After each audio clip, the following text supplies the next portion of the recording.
நான் ஒரு ID employee. எனக்கு விருப்பமே இல்லைனாலும் கௌரவத்துக்காக எங்க அப்பா அப்ராடுக்கு போய் என்ன படிக்க சொன்னாங்க. ஐடில சம்பாதிச்ச எல்லாத்தையும் இன்வெஸ்ட் பண்ணி ப்ராசஸ் எல்லாத்தையும் முடிச்சேன். அங்க படிக்கிற செலவை என்னோட அப்பாவும் அண்ணாவும் எடுத்துக்கிட்டாங்க. நிறைய பேருக்கு இது ஒரு கனவா இருக்கலாம். ஆனா எனக்கு இங்க தனியா இந்த வெதர்ல பார்ட் டைம் பண்ணிக்கிட்டே படிக்கிறது சுத்தமா பிடிக்கல. நான் படிப்பை முடிச்சுட்டேன். இங்கே ஒருத்தரை லவ் பண்றேன். நான் லவ் பண்றவரும் எனக்கு ஏதாவது வேணும்னா அது பணத்தால ஃபுல்ஃபில் பண்ணுவாரே தவிர்த்து எமோஷனல் சப்போர்ட் இல்ல. வீட்டுல என்னோட லவ் விஷயத்த சொன்னதுக்கு அப்புறமா பெத்த பொண்ணுன்னு கூட பாக்காம என்ன ரொம்ப கேவலமா எங்க அப்பா திட்டி மிரட்டுறாரு. என் அம்மா நீ லவ் பண்ணலாம் வேணாம், இங்க கிளம்பி வந்துருன்னு சொல்றாங்க. எங்க அண்ணா நீ வீட்டுல சொல்றபடியே கல்யாணம் பண்ணிக்கோன்னு சொன்னாங்க.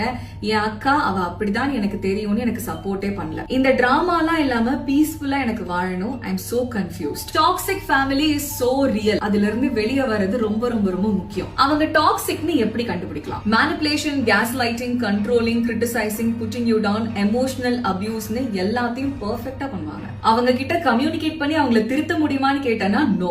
உன் வார்த்தைய, ஃபீலிங்ஸ என்னைக்குமே அவங்க வேலிடேட் பண்ண மாட்டாங்க. ஏன்னா அவங்க எமோஷன்ஸே அவங்க வேலிடேட் பண்ணிருக்க மாட்டாங்க. அவங்கள உட்கார வச்சு நீ 1 மணி நேரம் கிளாஸ் எடுத்தாலும் அவங்களுக்கு எமோஷனல் இன்டெலிஜென்ஸ்னா என்னன்னே புரியாது. நல்லா யோசிச்சு பாரு. ஒவ்வொரு வாட்டி நீ ரியாக்ட் பண்ணும் போதும் டிராமா பண்ணாத, ப்ராப்ளமேட்டிக்கா நீ மட்டும் தான் இருக்கேன்னு ஒன்னே நம்ப வச்சிருவாங்க. பைனான்சியலா உனக்கு சப்போர்ட் பண்ணி படிக்க வச்சது அவங்களோட ரெப்யூட்டேஷனுக்காக மட்டும்தான்றத ஃபர்ஸ்ட் நீ நல்லா புரிஞ்சுக்கோ. நீ எவ்வளவு தூரம் இந்த டாக்ஸிக் பிஹேவியர் அக்செப்ட் பண்ணிருக்கேன்னா அதே பேட்டர்ன்ல இருக்கிற ஒருத்தனையே லவ் பண்ணிருக்க. சரி, இந்த கர்மத்துல இருந்து எப்படி எஸ்கேப் ஆகுறதுன்னு நான் சொல்றேன். முதல்ல எமோஷனலி டிட்டாச் ஆகுறது ரொம்ப ரொம்ப ரொம்ப முக்கியம். அவங்க தான் இப்பெல்லாம் பண்றாங்கன்னு உனக்கு தெரியுதுல, அப்புறம் ஏன் போலன்னு நான் கேட்க மாட்டேன். I know it's so tough. Choose and value your self. என்னோட அம்மாவா இருந்துட்டு என்னோட அப்பாவா இருந்துட்டு என்னையே இப்படி ஹர்ட் பண்றாங்களேன்னு யோசிச்சேன்னா அந்த இடத்துல சீன் முடிஞ்சிடும். நீ ஹர்ட் ஆயிருவ. அவங்க உன்னை எமோஷனலி அபியூஸ் பண்ணும்போது அதை நீ வேலிடேட் பண்ண கூடாது. இது கஷ்டம் தான், ஆனா ஒர்க் ஆகும். Don't see them as your parents. அவங்களும் சாதாரண மனுஷங்க தான் பாத்துட்டேன்னா உனக்கு ரொம்ப ஹர்ட் ஆகாது. அண்ட் திருப்பி சண்டை போடாது. அது எனர்ஜி தான் வேஸ்ட் பண்ணும். See, I totally understand. சின்ன வயசுல இதுதான் இனிப்புன்னு பாவக்காய் கொடுத்துட்டாங்கன்னா